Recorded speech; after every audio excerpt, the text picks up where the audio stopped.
Charlie, you like a ride? You like a ride motorcycle?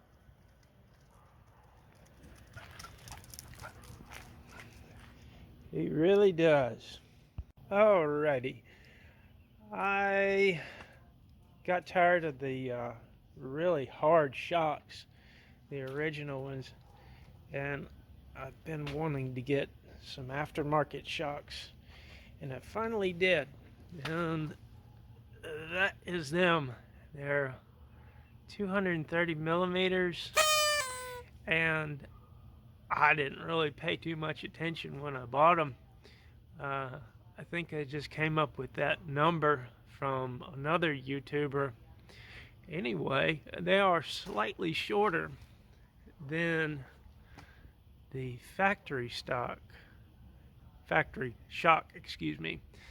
I'll get one of those out and put it up next to it to show you in a minute. But they're about an inch shorter. So you can see that it sits slightly lower. It kind of changes that line on the chain guard. I like the way it looks better than the stock one, personally.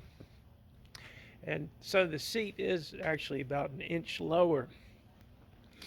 Another consequence of that, you probably can't tell, but I'm slightly on a hill here, is that because the back tire is sitting higher, there isn't as much clearance, which affects the kickstand a little bit. So it doesn't lean as far as it did with the factory shocks on it. So if you are going to get some, I wouldn't suggest getting any that are shorter than 230 millimeters, because it doesn't look like there's any way to adjust that kickstand. I guess you'd have to get a new one. So yeah, let me get one of those shocks out and I'll show you. So here we have the factory shock right next to it, so you see what we lose in clearance right there. Yeah, it's about an inch. Now, as far as how it rides, I honestly can't tell a big difference. I've only taken it around the block twice, but I'm probably going to have to gain some weight to notice a difference. They're still pretty stiff. This, as far as I know, is for dampening, and it takes somewhere between 60 and 70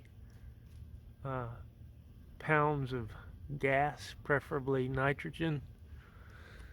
But yeah, other than that, I think the only thing else that I'm gonna do is get the biggest tires I can, put it on there, and I ought to be ready to roll.